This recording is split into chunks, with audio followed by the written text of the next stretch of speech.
10월 5일 신앙과 신학사랑방 일요 모임을 시작하도록 하겠습니다. 종이 올리시면 묵상하시고 그리고 시편 성서를 듣도록 하겠습니다.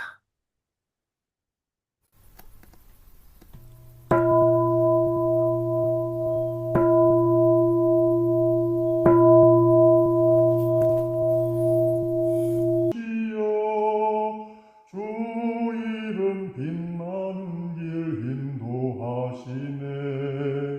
나 비록 죽은 골짜 다닐지라도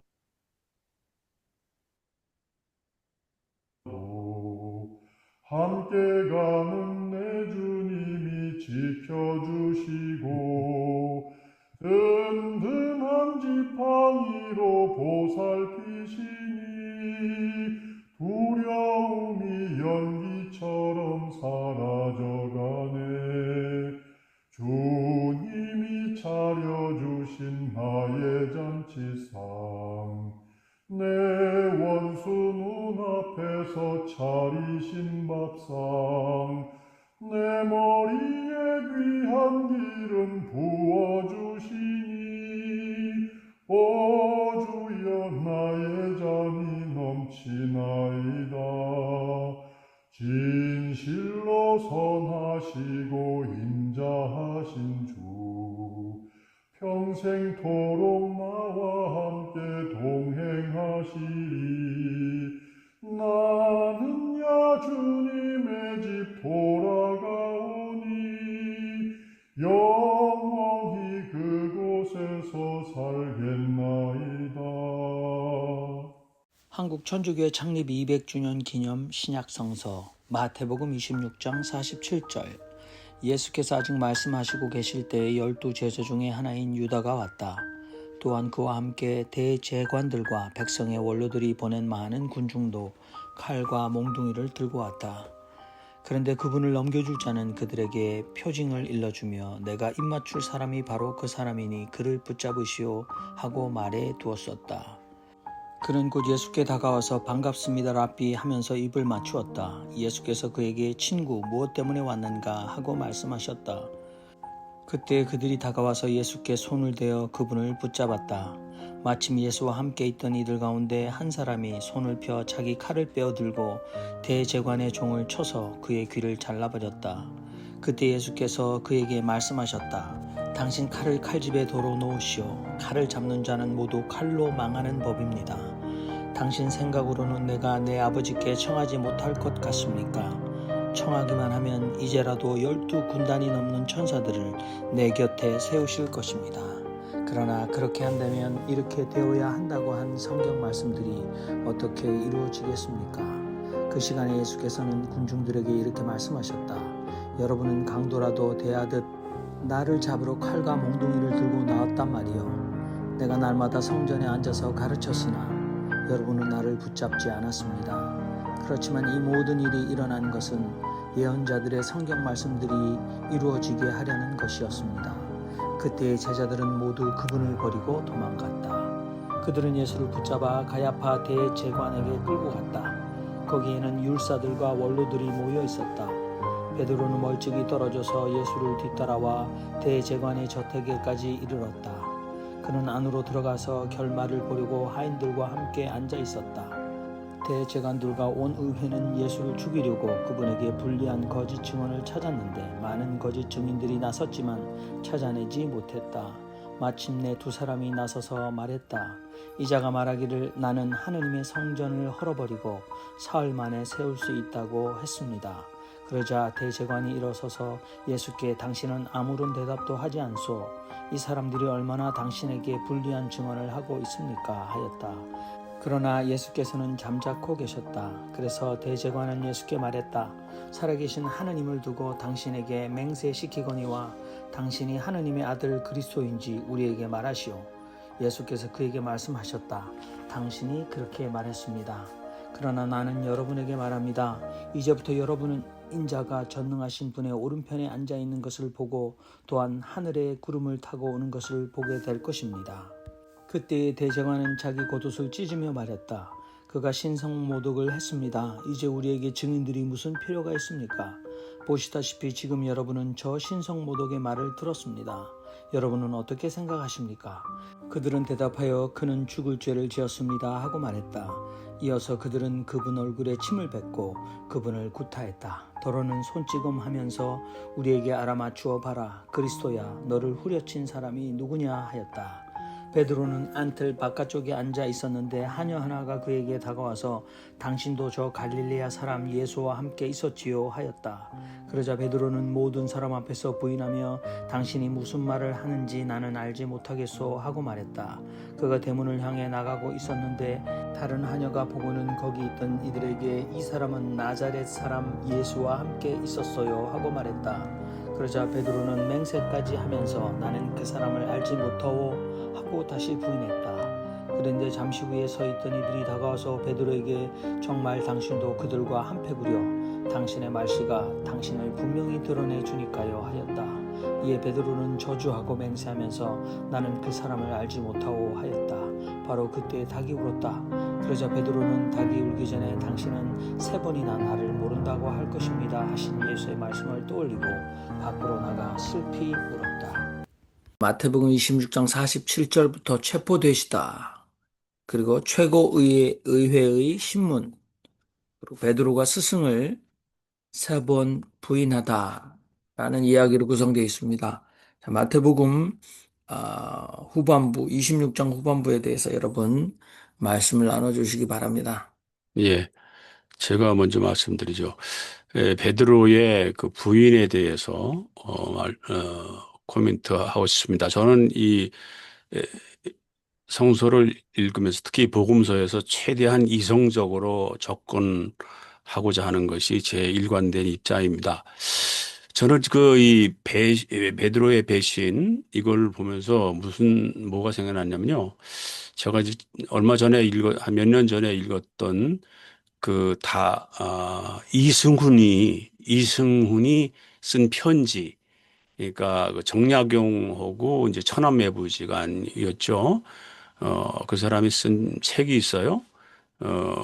그 책 제목이 그 다산 자네에게 믿음이란 무엇인가 뭐 이런 책이었는데 아주 그 책을 아주 흥미있게 봤거든요. 이승우는 45살에 잡혀서 배교 문서를 씁니다. 그리고 참수형을 당했어요. 그래서 우리나라에서 제일 첫 번째 세례를 받은 사람, 천주교 영세를 받은 사람인데도 순교자가 되지 못하고 있어요. 성인이 되지 못하고. 그러니까 이 사람이 배교 문서를 쓴 거는 그 사람이 이제 남인이었기 때문에 남인의 아주 우두머리 같이 그런 입장인데 정치적으로 배교 문서를 써야 남인들이 이제 살 수 있기 때문에 그렇게 하고 정치적인 이유로 참수를 당합니다. 그런데 정약용은 배교를 합니다.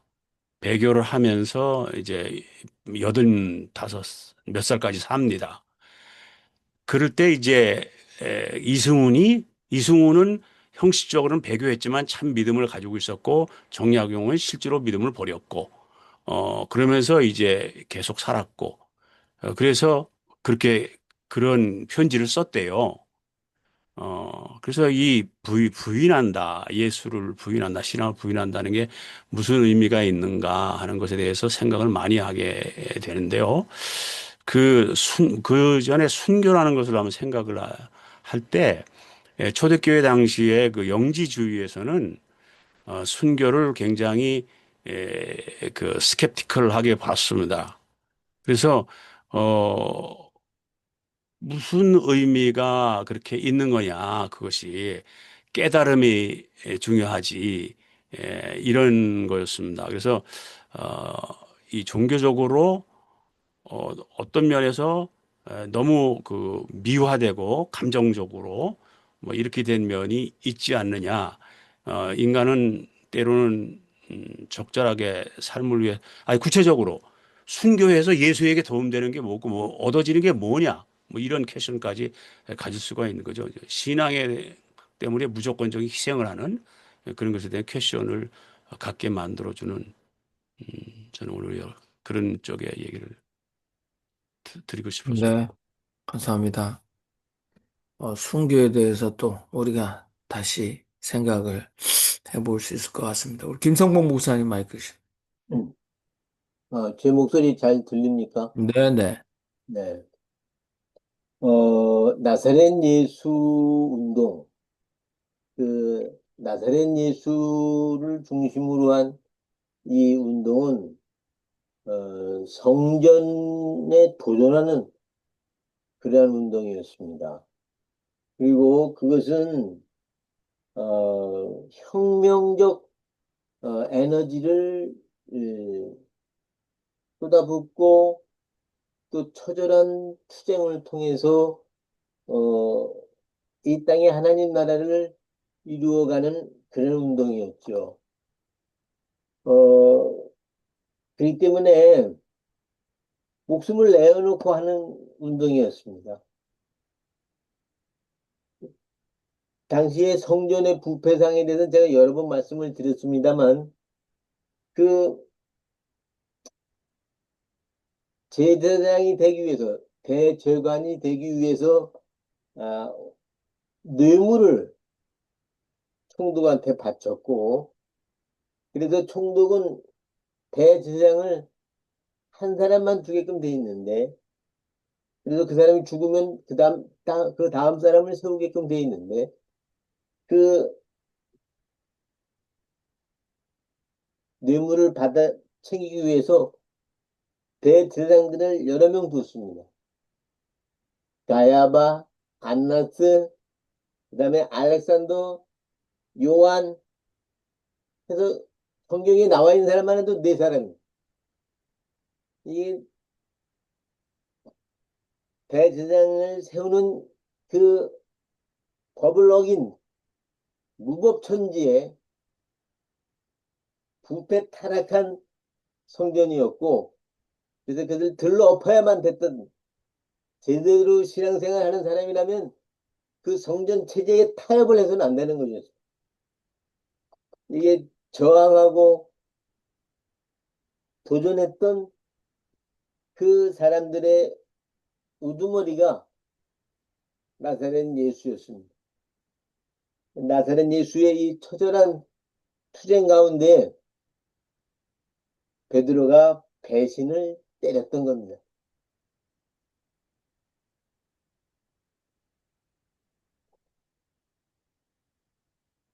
끝까지 이 운동이 성공할 수 있었다면 하는 아쉬움이 많이 남는 대목이 바로 오늘 마태복음의 말씀이 아닌가 생각해 봅니다. 이상입니다. 네, 감사합니다. 예수와 성전, 네, 특별히 예수의 처형의 근거가 신성모독인데요. 특별히, 네, 예수의 성전 청결 사건은 복음서 4편에 다 기록을 하고 있는데, 아무튼 그 성전 종교였던 유대교를 어떻게 예수께서 부인하시고 새로운, 예, 신앙으로 대체하시는가의 의미에 대해서 말씀해 주신 것 같습니다. 또 다른 분들도 편안하게 일단 말씀해 주시죠. 뭐 베드로가 3번 부인하는 일은 우리가 굉장히 많이 목사들이 설교의 본문으로 삼았는데 아무튼 그것도 혹시나 여러분 생각 있으시면 다른 생각이 있으시면 말씀해 주시기 바랍니다.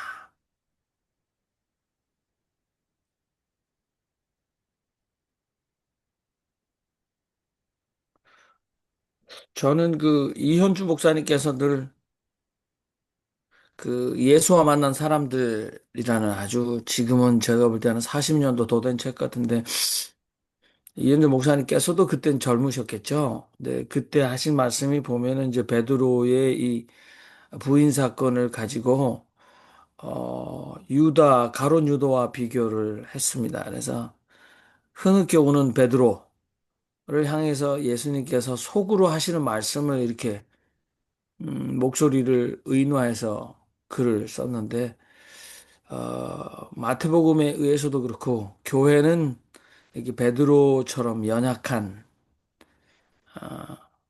우리가 요즘에 메타인지라고 그러는데 자신의 잘못을 후회하고 흐느끼는 연약한 어깨 위에 내 교회를 세우겠다라고 말씀하시면 굉장히 낭만화하는 것 같지만 아무튼 교회는 철저히 똑똑하고 계산적이고 빈틈없는 가론 유다와 같은 신앙 위에 세워지는 것이 아니다. 뭐 이런 말씀을 하셨어요. 그리고 또 많은 분들이 이 베드로가 세 번 부인한 것을 요한복음 21장에 네가 나를 사랑하느냐와 연결을 많이 시킵니다. 그래서 예수님께서 의도적으로 세 번이나 물어서 베드로가 세 번 부인한 것을 기억하게 하셨다. 뭐 이렇게 해석을 많이 하는데 아무튼 뭐 우리가 그 그런 성경 해석의 의미화를 듣고 신앙, 소위 말해서 은혜를 받고 지내왔습니다. 또 우리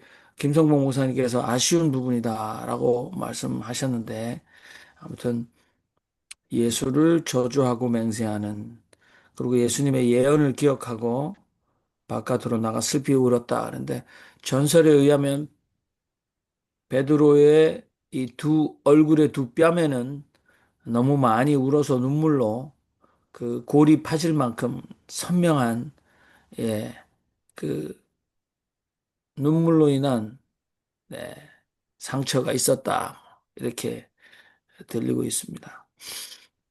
요즘에는 심리학을 공부한 그리스도인들이 많으셔서 그분들의 신앙으로 이렇게 아브라함부터 뭐 사라, 이삭, 뭐 이렇게 야곱 이런 분들을 이제 심리학적인 해석이라고 할까요? 그래서 그분들의 자신의 그 인간적인 심리학적 동기와 그다음에 인간론을 기준으로 목소리를 살려내고 상상력을 피는 그런 해석도 많은 것 같습니다만은 여전히 저는 베드로가 스승을 부인한다. 근데 그거는 우리 지성수 목사님 말씀하신 것처럼 그 엔토 쇼샤코의 침묵이라는 예 소설에 보면 예수를 어, 일본 농민들이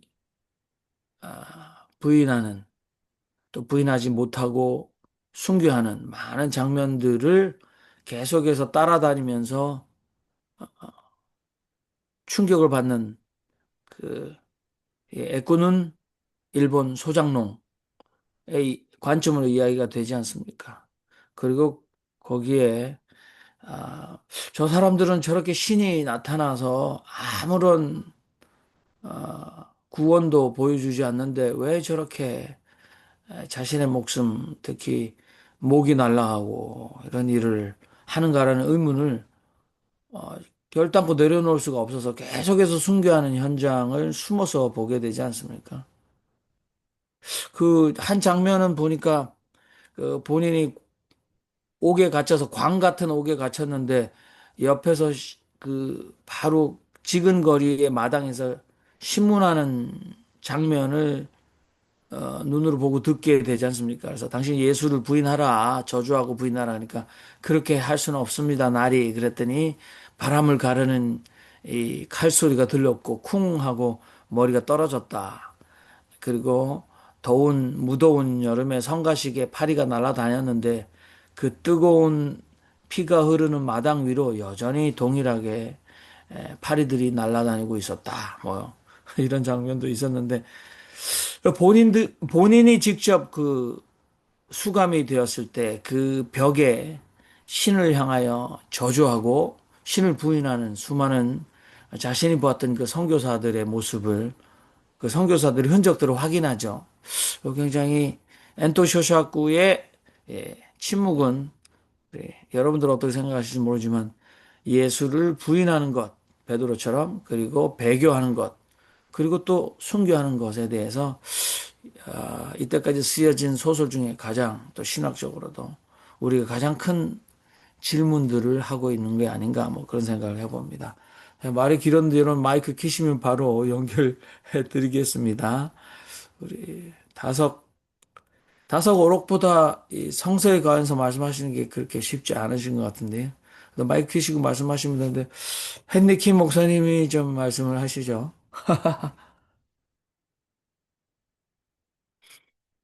제가 늦게 와가지고 뭐 할 말씀은 없고요.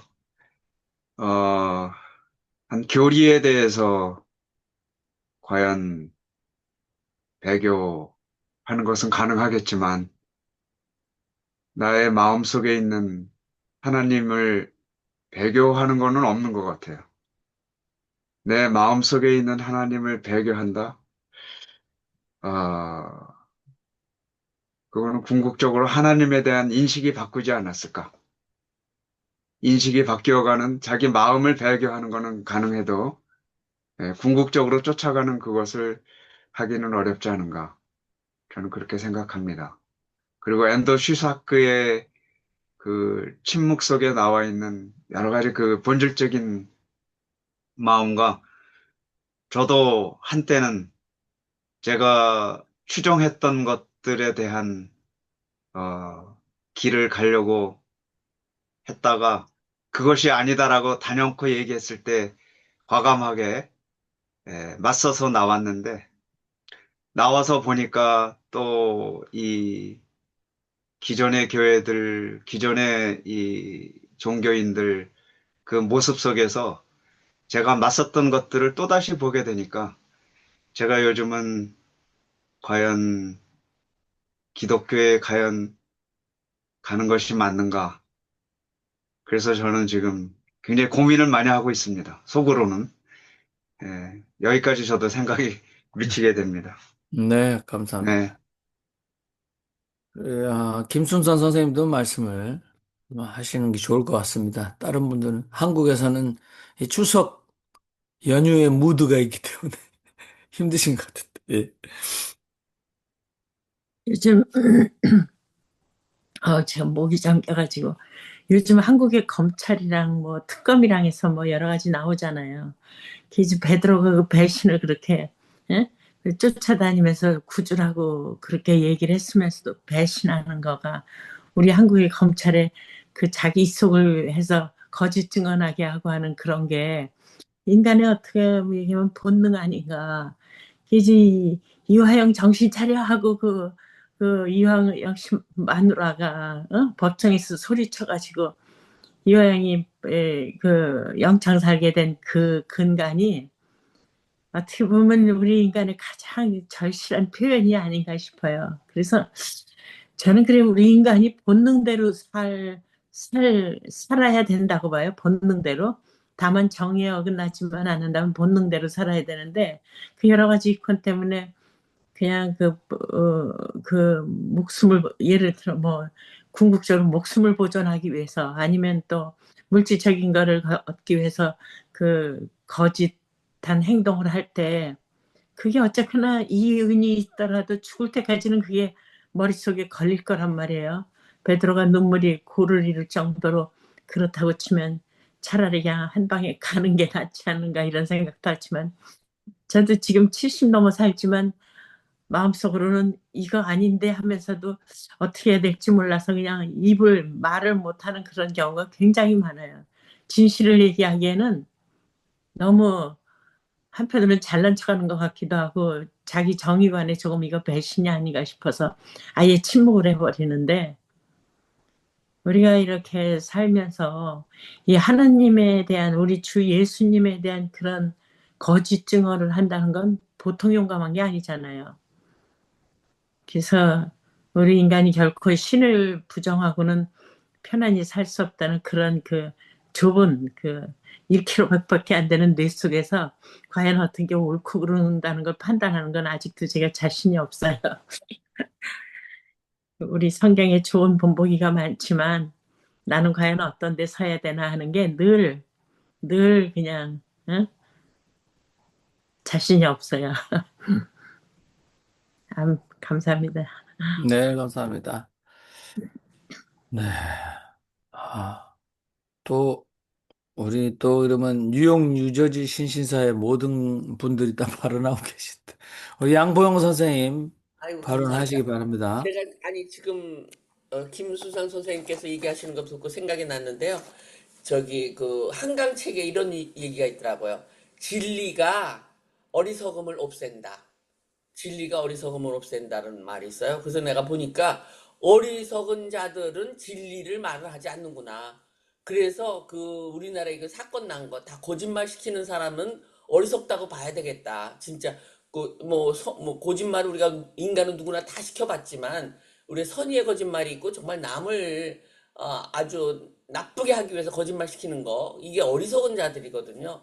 그래서 진짜 우리가 진리가 어리석음을 없앤다. 어쩜 이렇게 그렇게 어리석은 자들은 진짜 김건희부터 윤석열이 보면 우리나라에서 최대로 어리석은 자다. 진리를 모르는 자니까. 그래서 내가 생각이 났습니다. 감사합니다. 네. 김건희 씨가 한가위를 맞이해서 국민들을 향해서 옥중에 기도해드리겠다. 잘 버티고 있다. 뭐 이런 메시지를 냈다고 하는데 누구한테 기도할까 궁금해요. 아무튼 뭐 우리 양본 선생님 초지일관 여러분들에게 예수는 하나님이시다. 옆으로 나가지 말라. 이런 이제 가이드라인을 늘 주시고 그다음에 윤석열은 김건희는 악질이다. 근데 오늘은 아주 어리석다. 예, 우리가 본받지 말아야 할 인간의 어리석음의 전형이다. 이렇게 말씀을 해주셨어요. 다른 분들도 말씀해 주시면 좋겠는데 우리 김순산 선생님께서 말씀하시는 거 들으니까 저는 뭐 제가 소설을 안 좋아해서 그런지 모르겠습니다만은 신학책만 너무 많이 읽어가지고 머리에 이상이 생긴 것 같습니다만 우리 이현주 목사님 책을 또 얘기해야 되겠네. 성서와 민담. 그 중에 제주도의 매고할망, 아주 아리따운 세댁은 포수인 남편과 함께 행복하게 살았는데 어느 날 그 동네에서 그 이웃 동네에 남편을 형님 하고 따르는 포수와 함께 사냥을 하러 나갔죠. 그리고 해가 저물고 이상하게 돌아오지 않은 남편은 결국 이웃마을 후배 어, 포수가 상처를 입고 돌아와서 형님을 구할 수 없었고 맹수에게 형님은 희생당하셨다. 그 비극적인 소식을 들려주지 않습니까? 그래서 마음에 상처를 입고 지내다가 사냥감을 나누어주고 잘 대해주는 그 동생과 결국은 결혼해서 평생을 살아서 늙은 할미가 됩니다. 근데 어느 날 비가 오는데 대청 마루에 앉아 있는데 자신의 무릎을 베고 있던 남편이 희죽희죽 혼자 웃고 있습니다. 그래서 왜 뭐가 좋은 일이 있냐고 물었더니 그 비가 떨어지면서 처마 밑에서 떨어지면서 그 빗물이 떨어진 걸 보고 얘기하지 않으려고 하다가 지금은 얘기해도 되겠지라고 말하면서 사실은 전 남편을 내가 네가 너무나 아름답고 내가 너를 사랑해서 죽였다 내가. 그랬을 때 그때 피가 나왔는데 저렇게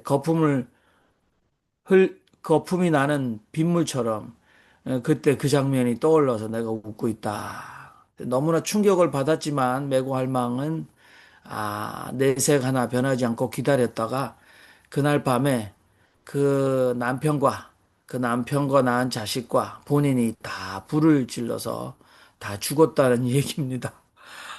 네, 그게 그 인간의 어리석은 일로 평생을 속이고 살았지만 진실이 드러났을 때 그 메고할망은 스스로도 낳은 자식도 남편을 죽인 현재의 남편도 다 불로 심판했다는 이야기인데 물론 이현주 목사님 제주도 4.3 사건을 가지고 그렇게 민담 이야기를 썼습니다마는 사람이 그렇게 어리석음으로 거짓을 했을 때 아무튼 여러분들이 의미화는 다 하시기 바랍니다. 그러나 매고 할망은 반드시 처벌하셨다. 그렇다면 우리가 인간지사 정의가 세워지지 못하는 일은 제발 좀 신이 개입하셔서 종말에라도 심판을 좀 해주기를 바라는 게 또 우리 신앙이 아닐까 하는 생각을 해봅니다. 자, 오늘 마태복음 26장 47절부터 75절까지인데 여러분 예수가 신문당하시고 체포되시고 베드로가 스승을 세 번 부인하는 이야기 할 말씀이 없으신가요? 예, 없으시면 우리 다섯 어록 예, 개천절을 맞이해서 우리에게 주시는 좋은 다섯 어록 같은데 다섯 어록 듣도록 하겠습니다. 10월 5일 신앙과 신학사랑방 1호 모임 다섯 어록 하늘 열렸다는 날에 우린 그저 말쌤은 일텀은 오를레문이니 말 바로 되고 일 바로 되고 올바로 될레문 아이고 등걸 아버지 돌아가셨습니까? 말 안 되는 말을 하면서 말썽만 되지 말라고 못된 일로 가면서 일을 보니 많이 먹겠다고 올바로 일바로 된 말 아해 밑에 보리까 오리오리 오로리 풀풀이 풀리는 오리이고 일일이 실실이 너나 곤우어 쌈째는 나이 하늘 한 당김 받게야 옳킴이란 없는 거. 1959년 10월 3일 날 개천절날 다섯 선생님께서 쓰신 일지인데 우리 우선 윤정현 신부님께서 도대체 무슨 뜻으로 쓰셨나 우리가 좀 알아봐야 되겠습니다. 예, 마이크 켜시고 말씀해 주십시오. 다시 또 다섯어로 우리가 공부하는데 오늘은 특별히 개천절 하늘이 열렸다는 날에라는 그런 제목으로 시조를 쓰신 글입니다. 그러니까 다섯님이 이제 1년에 특별히 생각한 날이 10월 3일 그리고 10월 9일 그리고 동짓날이에요. 동짓날은 소강절에 동지시를 놓고 늘 한 해 첫 시작을 하면서 그 시를 되풀이하면서 새로운 한 해를 시작하는 그래서 소강절에 대해서 아주 존경의 의미로 그 소강절 시를 애독하셨고 그리고 그 소강절 시를 다시 또 일제 훈민정음으로 일제 기록하고 생각하셨고 10월 3일은 등걸 아버지, 당군 아버지를 늘 생각해서 그 3일 신고라든가 그리고 천부경과 함께 이렇게 번역을 하면서 10월 3일 홍익인간 제세이화에 대한 우리나라의 통치 이념을 늘 생각하셨습니다. 그리고 10월 9일은 훈민정음 해례본을 놓고 도표를 그려가면서 훈민정음에 대해서 그리고 잊혀진 글자를 찾아가면서 그 활용에 대해서 쭉 뽑아서 이렇게 일제에 기록하셨어요. 그래서 매년 그것이 반복돼서 했는데 그 10월 3일이면 이 개천절에 관한 시조가 많아요. 그리고 또 나는 얼이란 개천절에 또 쓴 시도 있고 그래서 오늘은 그 우리 정영민 목사님이 이 아래아 한글이 깨져가지고 이 글이 잘 안 나오는데 제가 이제 후민정음체로 글을 올렸더니 이 다른 한글 프로그램에 깨져서 나와요. 근데 우리 카톡방에 아주 잘 이걸 정자로 해서 잘 올려주셨어요. 그러니까 자꾸 읽으면 소리 나는 대로 읽으면 뜻이 와요. 근데 이제 한자 한자 보면 한 단어는 무슨 말인가, 무슨 이렇게 어려운 말이 다 있나 할 정도로 되는데 이게 또 소리 내서 소리 나는 대로 읽으면 또 뜻이 오기도 합니다. 그래서 우리 지성수 목사님이 아니 무슨 시가 이런 시가 이런 어려운 글이 다 있냐고 한번 말씀을 하셨는데 한번 읽어보겠습니다. 예, 하늘 열렸다는 날에 하늘이 열렸다는 날이에요. 하늘이 열린 날이 열렸다는 날에 제목도 그래요.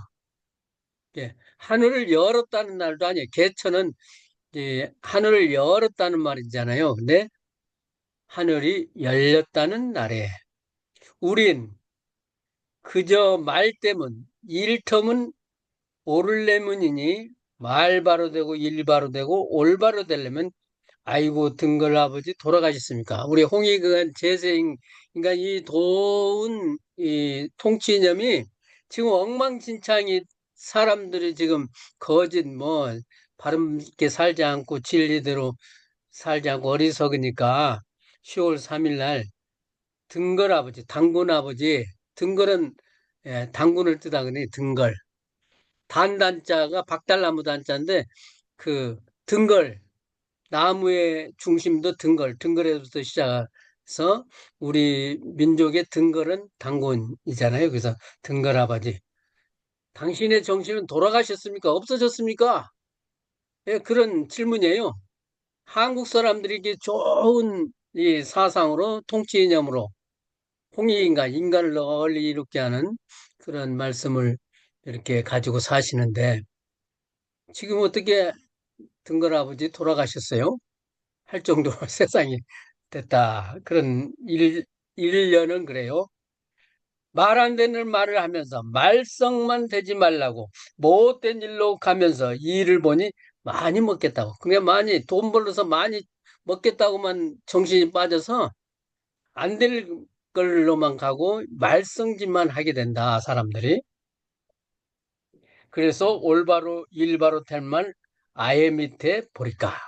아이 밑에서나 우리가 그런 거를 볼 수가, 아이는 순수하잖아요. 그러니까 아예 밑에서나 볼까 이미 어른들에서는 찾아보기 어렵게 됐다. 그런 이연의 내용이라고 할 수 있게 오리오리 올오리 풀풀이 풀리는 오리고 이분은 이제 반복 그 시어를 쓰면서 이 재미나게 이렇게 연결해서 생각하기. 근데 올이라는 거는 올레자예요.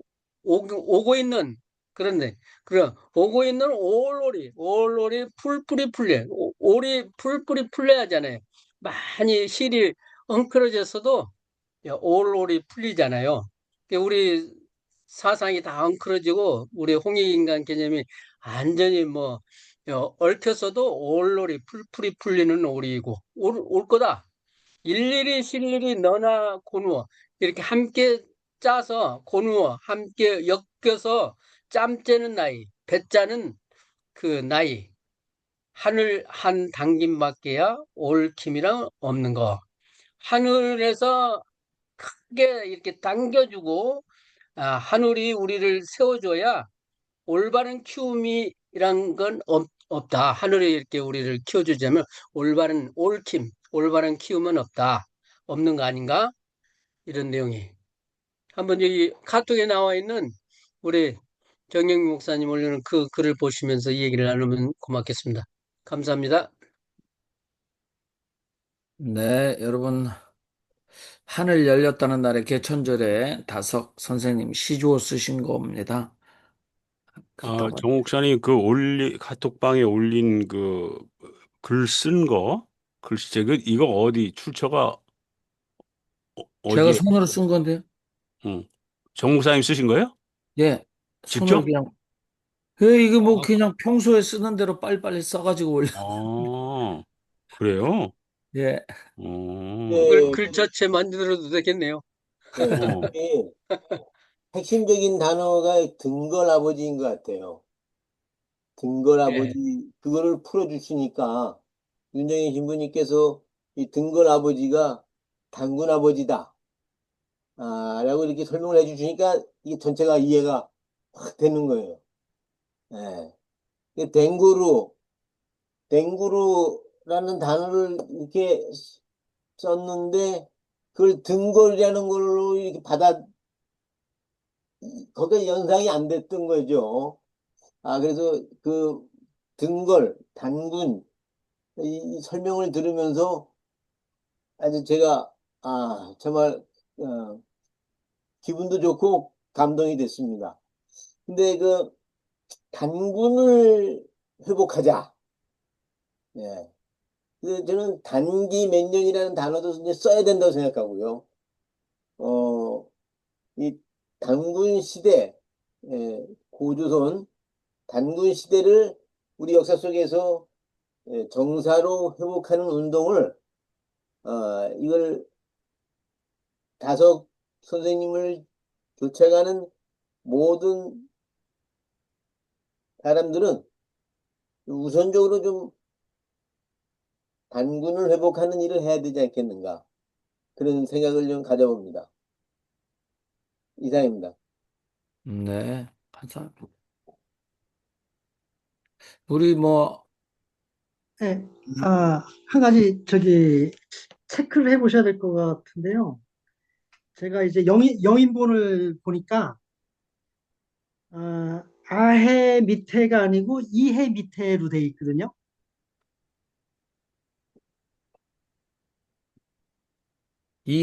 사람이 머리로 이해한다. 그러니까 여기서 이해는 올해 안에 이란 뜻으로 봐야 될 것 같다는 생각이 들어요.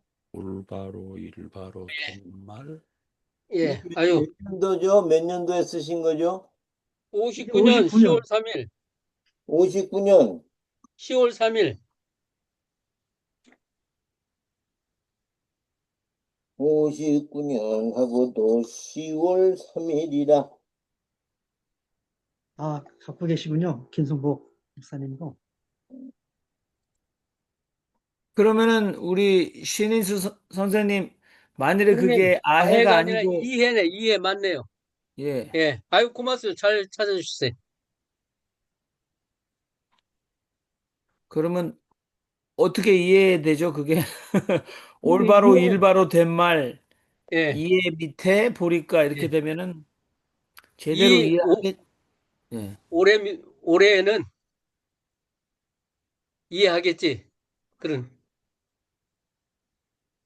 그러니까 올해가 가기 전에 예, 올바른 일 뭐 이런 거를 들을 수 예, 있겠는가 뭐 이런 뜻 예, 예, 아닐까 보니까, 싶어요. 예. 예.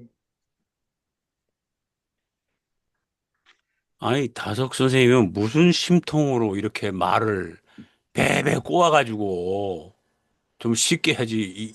도대체 왜 그랬을까? 예, 그 당시 국어 아닐까요? 그 당시 국어. 그 당시 사람들은 이를 읽으면 이해를 하지 않았을까 한데 아니, 50년 전인데 뭔 소리야. 그거는 아닌 것 같고, 말을 만들어, 일부러 재미로 이 양반이, 예? 말을 만드는 취미를 가지신 거 아닌가. 그런 생각이 을 들어. 만든 취미도 있지만 가지고도 오셨지만은 그렇지. 훈민정음을 될 수 있는 찾아서 그대로 쓰셨어요. 훈민정음에서 사용하는 것들, 잊어버렸던 걸 찾아서 활용하시고 사용했어요. 그 발음은 어떻게 하는가까지 다 도표까지 그랬어요.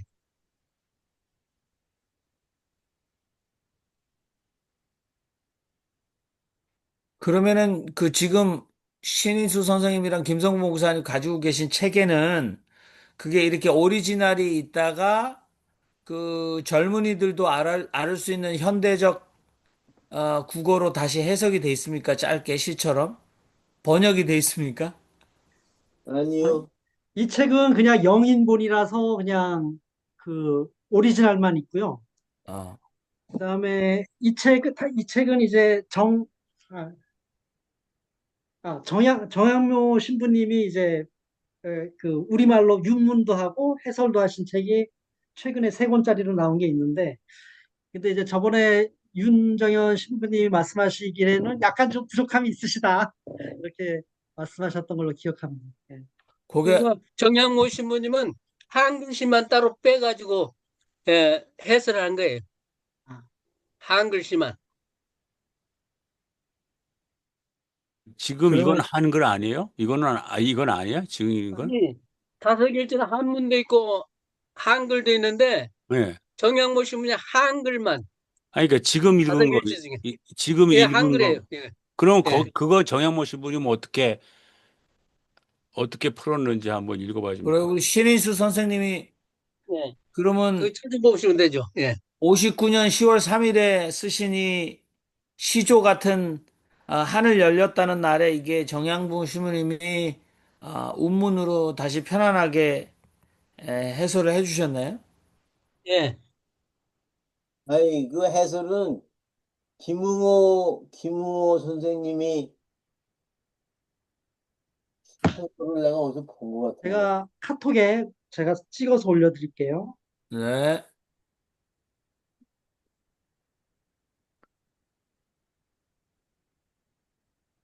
아무튼 네. 우리 다석 선생님은 우리에게 진리를 쉽게 던져주지는 않으시고 숙제를 주시면서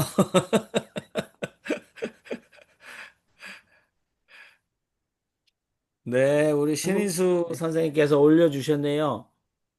개천절에 이렇게 돼 있습니다. 우리가 원하는 것은 말이 통하고 일이 통하고 정의가 통하는 세상이다. 말이 바로 되고 일이 바로 되고 정의가 서는 세상을 학수고대한다.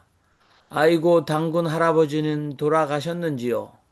정부는 말도 안 되는 말을 하면서 백성들에게는 말썽만 피우지 말라고 하고 못된 일을 하면서 일을 했으니 많이 먹겠다고 한다. 올바르게 일 바로 했다는 말을 올해 안에 들을 수 있을까? 10월처럼 오롤이 풀풀이 풀려야지 않겠나? 천을 짜는 것처럼 일일이 실실이 너와 내가 꼬누고 함께 짜야 하지 않겠나?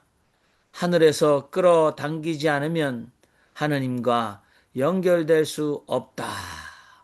요거는 와, 이승만 독재가 극에 달했던 1959년 개천절의 읊은 시조이다. 말과 일과 정의가 불통인 세대를 꼬집으면서 당군의 홍익인간 이화세계 정신이 사라졌다고 개탄한다. 정치개혁은 도저히 바랄 수 없다고 개탄한다. 다석은 하느님이 이끌어 주시지 않으면 인력으로는 자유와 협동은 불가능하다고 생각한 것 같다. 쌈째 공동체를 이루는 것, 그게 쌈째라고 표현이 되어 있었죠. 그리고 나이는 실로 천을 짜는 과정이고 옳힘은 끈이나 줄로 단단히 감김 이렇게 여기 정양모 신부님이 아주 쉽게 해주셨네요. 예. 훨씬 우리 쉽네요. 어? 양보영 선생님 굉장히 은혜를 받을 만한 해석이었습니다. 어, 훨씬 쉬워.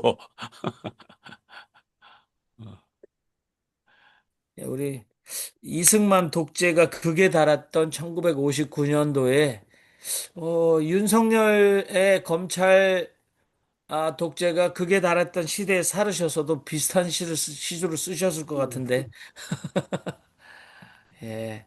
아무튼 뭐 우리 정숙자 목사님 돌아오셨네요. 잘 다녀오신 것 같습니다. 오늘 한 말씀 잘 다녀오셨는지 해주셔도 좋겠습니다. 아니, 그는 오늘은 듣기만 하겠습니다. 감사합니다. 죄송합니다.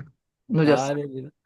예, 개천절에 그리고 기독교인들은 개천절 하면 단군 이 꺼내기만 해도 교회 안에서 우상 숭배다 이렇게 바로 나가기 때문에 우하고 우상 숭배다 이런 얘기를 했습니다는 단군 뭐 신화 이렇게 표현하는데 의미를 도무지 예 우리 오늘 이 시대의 삶 가운데 또는 한국이라는 정부와 국가와 뭐 국민 이렇게 나라 가운데 펼칠 뜻이 없는 것 같습니다. 근데 아무튼 우리 다석 선생님께서 당군 할아버지라고 말하면서 네, 홍익인간 제세이와 굉장히 전 세계가 다시 귀 기울여도 훌륭한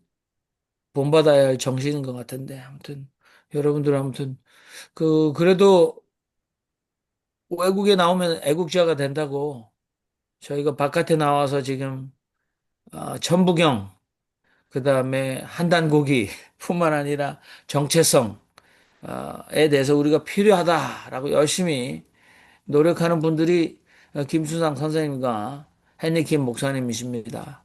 뭐 저도 열심히 하지는 않지만 껴서 같이 다니고 있습니다. 몰려 다니고 있습니다. 그, 단군 이야기, 이 단군 세기뿐만이 아니고 중국 사서에 나오는 그 모든 것을 정리해 볼 때, 고조선은, 분명히 있었던 나라이고, 실체가 있고, 지금 요화, 요화 문명은 고조선 문명이다. 그렇게 우리가 확신을 가질 수가 있습니다.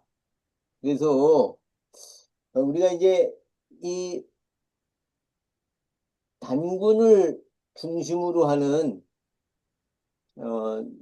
뭐 단기 몇 년이라는 그건 하나의 껍데기지만 단군을 중심으로 하는 우리의 역사를 회복하는 일에 우리 그리스도인들이 앞장서야 되지 않겠는가 하는 것입니다. 그 단군 설화를 통한 그 단군 이야기를 전부인 양 알고 있는데 그거는 단군 이야기를 아주 어,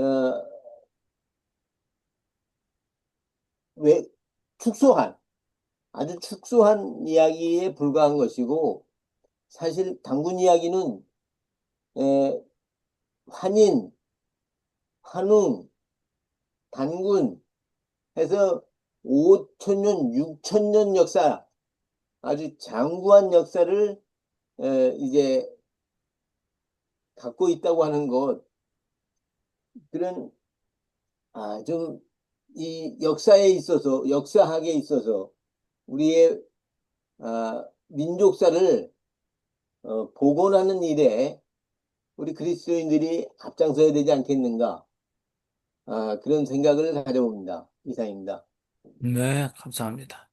윤 신부님, 고창에 고인돌이 많잖아요. 그 고인돌은 어떻게 되는 거예요? 그건 단군 시대하고는 어떻게 되는 거예요? 단군보다 훨씬 후죠. 그때보다 후라고요? 단군 음, 시대보다? 예.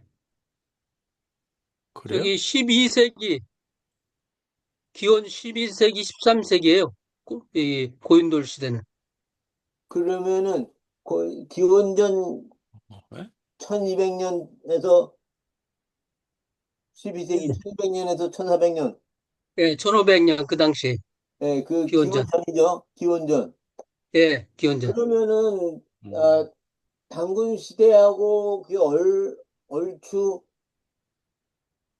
얼추 맞아 떨어지는 것 같은데요. 당군 더 이전인데, 당군 문화에 예, 거의 다 고인돌이 나와요. 당군. 그러니까 우리가 생각하기에 조선이거든요. 그런데 이제 이조선이 생기면서 그 당군 시대 조선은 고 옛날 조선이라고 그렇게 썼고 우리 식민사관을 가진 사람들이 그 다음에 조선은 이씨가 세운 조선이 진짜 조선이고 당군이 세운 조선의 옛날 조선, 고조선이라고 그렇게 분류를 잘못한 거예요. 그러니까 조선은 이씨 조선이고 진짜 조선은 당군 조선 그렇게 우리가 명칭을 해야 돼요. 고조선이라고 하면 안 돼, 이제는. 음, 옛날 본래 조선이 그지 조선.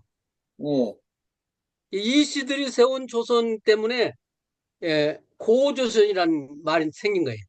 네, 그러니까 조선이 그때부터 시작했고 그 다음에 이시조선은 이제 1392년에 생겼다고 보고 그 다음에 당군 그 흔적들이 카자흐스탄 가도 당군이라고 하고 아스타르라고 해요.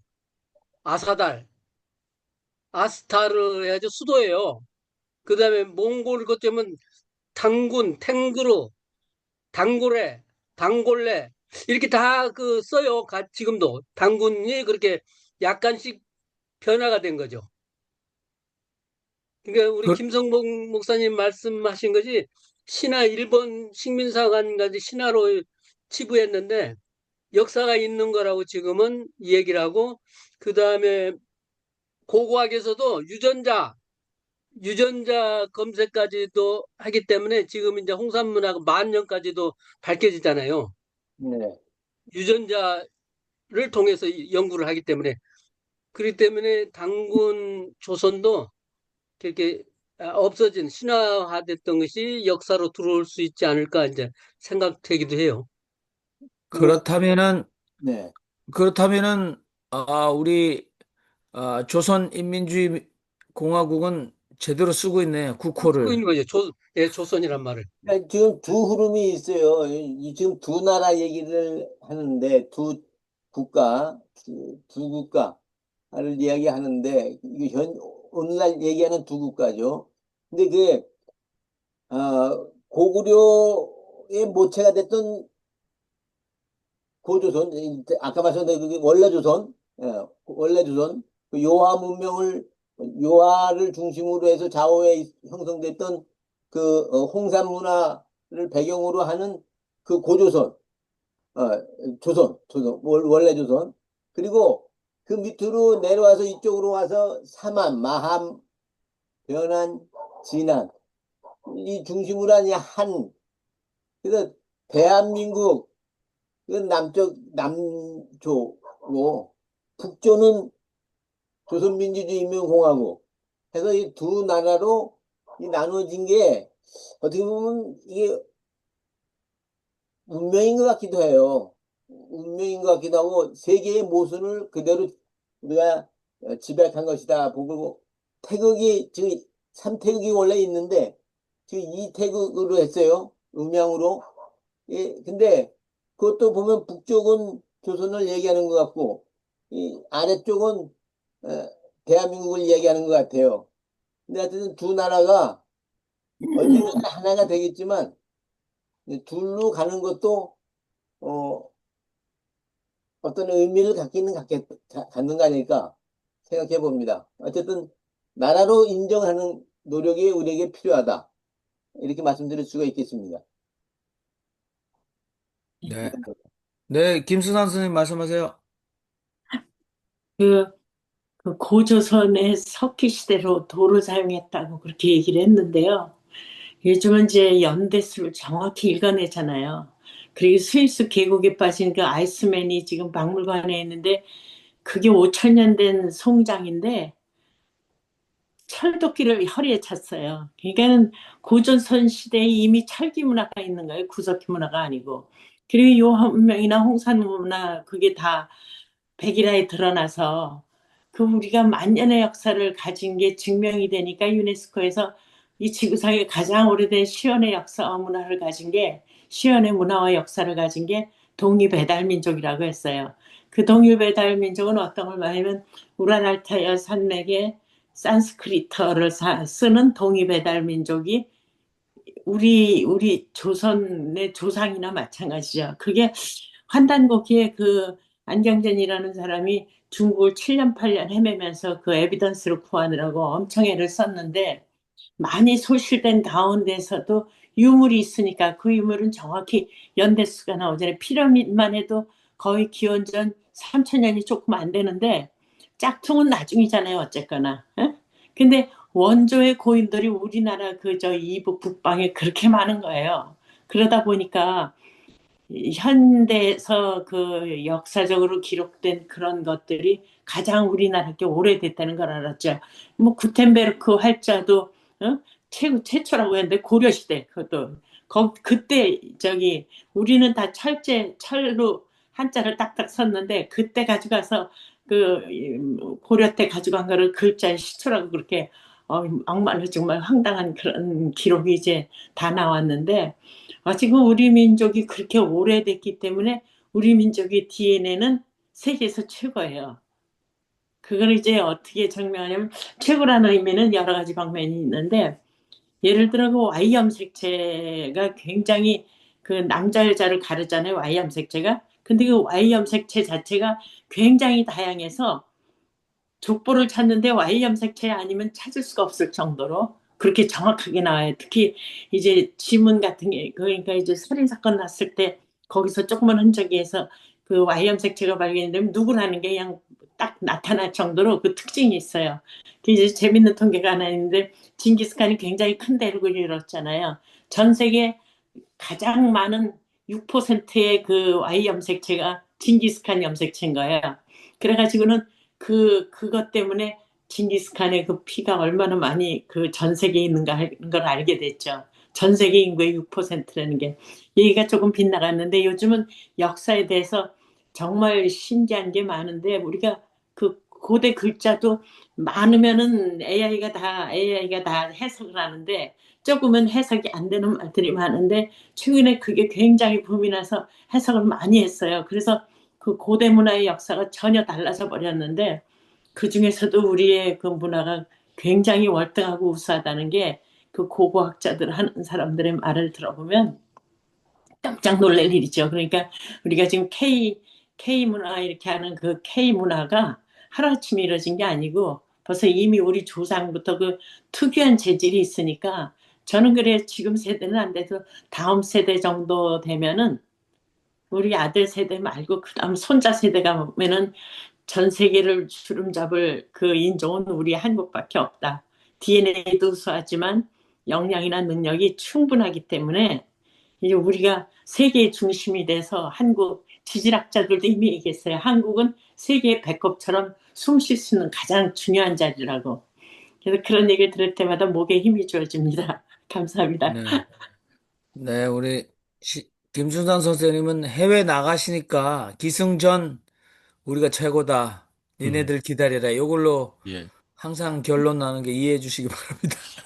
저기 잊어버리기 전에 지금 말씀하셔서 저기 광고 하나 드립니다. 저기 지금 DNA 분석 그거 얘기하셔서 생각나는데 저 넷플릭스에서 희생이라는 심리 드라마가 아니고 뭐라 그래야 돼요? 심리 조작은 아니고 뭔가 하여튼 그거 꼭 보시기 바랍니다. 희생. 2018년도에 된 건데요. 만드는 건데 그러니까 DNA를 검색을 하니까 어떤 사람 하나가 한마디로 뭐 멕시코 피 몇 프로, 우랄 알타이거의 몇 프로 이렇게 나와요. 그렇게 2018년도에 벌써. 그러니까 내가 한국 사람이다 그러면 완전히 한국이 아니라 뭐가 어디서 뭐가 몇 퍼센트가 퍼센테이지로 정확하게 나오더라고요. 꼭 한번 보시기 바랍니다. 그 DNA가요. 지금 이제 우리 사람은 9만 개 정도로 생각하는데 개 같은 경우는 12만 개 더 많아요. 그러니까 우리 지구상의 모든 생태계가 이게 침팬지 정도는 우리 인간의 한 80% 되고 그러니까 DNA 숫자로 영리하고 이런 게 아니라 각 개성의 표시죠. 그러니까 지금 그 DNA 구조를 식물 쪽에서는 맘대로 해요, 인간이. 그래서 마치 땅 속에서는 땅콩이 열리고 땅 위에서는 토마토가 열리게 만들 수가 있어요. 근데 그렇게 하면 이제 경제적인 여러 가지 문제 때문에 안 되니까 못 만드는 거지. 식물은 원하는 대로 이걸 조합을 하는데 동물은 아직까지 그 경지에 못 가서 무작위로 해서 그게 여러 가지 예를 들어 이제 염통이 2개가 된다든지 이렇게 또 인슐린을 만드는데 돼지한테 넣어가지고 만든다든지 여러 가지 있지만 의도적으로는 아직 못하기 때문에 줄기세포 이렇게 하는 건 다 사기예요. 아직까지 그게 성공을 못했어요. 근데 이제 줄기세포 안에 있는 모든 그 DNA를 우리 인간이 어떤 인간이 특성이 있다는 거는 아주 그냥 100%다 나오죠. DNA 검사를 하면.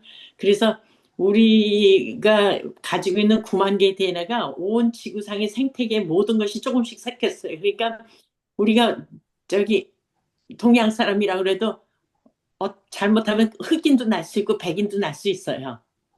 어떤 상황에 따른 10,000분의 1, 뭐 100,000분의 1의 확률로. 그러니까 DNA로 인종을 가르는 그런 거는 이제 구시되고 우리 인간은 하느님이 만들어준 아담이야를 친다면 한 민족인데 살아가면서 조금씩 달라지는 거죠. 식물도 그렇고 동물도 그렇고. 네. 네. 그러니까 지금 3,000% 빠진 것 같아서 그런데 이 동골 아버지 이 단어가 오늘 꽂힌 것 같습니다. 단군 할아버지라고 우리 얘기를 하는데 이 단군의 역사가 기독교의 역사하고 기독교 교회하고 이게 적대시돼서는 안 된다고 생각합니다. 기독교 교회는 단군 할아버지 이 역사를 수용하고 인정하고 그리고 복음을 전해도 하등의 갈등 요소가 없다고 하는 것을 우리는 정립해야 될 것 같습니다. 이상입니다. 네, 감사합니다. 예, 그러면 우리가 마무리를 하겠습니다. 이 시간은 여러분 기도하는 시간인데요. 예, 여러분들 각자가 가진 기도의 제목으로 함께 기도해 주시기 바라겠습니다. 기도하겠습니다. 널리 인간을 이롭게 하는 일이 어찌 우리 이웃들만 포함하겠습니까? 지상에 살고 있는 온 생명이 다 하나님의 형상으로 지음받은 불가촉 귀인인데 인간이 인간을 억압하고 죽이는 비극이 언제까지 되풀이 되는 것을 지켜만 보고 있어야 하는지 하늘이 열린 날에 시를 쓰신 다섯의 마음으로 오늘 우리 시대에 널리 인간을 이롭게 하는 사명이 우리에게 있음을 다시 한번 자각시켜 주시옵소서. 아멘. 민족의 명절인 중추절을 앞둔 이 밤에 다시 한번 결의를 생각하고 뿌리를 생각하고 그래서 자신의 몸이 어디에서 왔다 어디로 돌아가는지를 생각하는 저희들이 되게 하여 주시옵소서. 아멘. 뿌리를 찾도록 저희들을 인도하심을 감사를 드립니다. 이 뿌리에 굳건히 뿌리를 내려서 더욱더 이민족이 왕성하게 열매를 맺을 수 있도록 주여 도와주옵소서. 아멘. 주님 옹고지신 애끝에서 새로움을 찾아가는 그런 역사가 있게 해주소서. 아멘. 힘이 있는 자가 거짓 증거로 거짓 증언을 세우는 곤탁하온 한국 사회와 시대 사회 속에서 참 진리를 분별할 수 있는 능력을 가지며 살아갈 수 있도록 인도하여 주옵소서.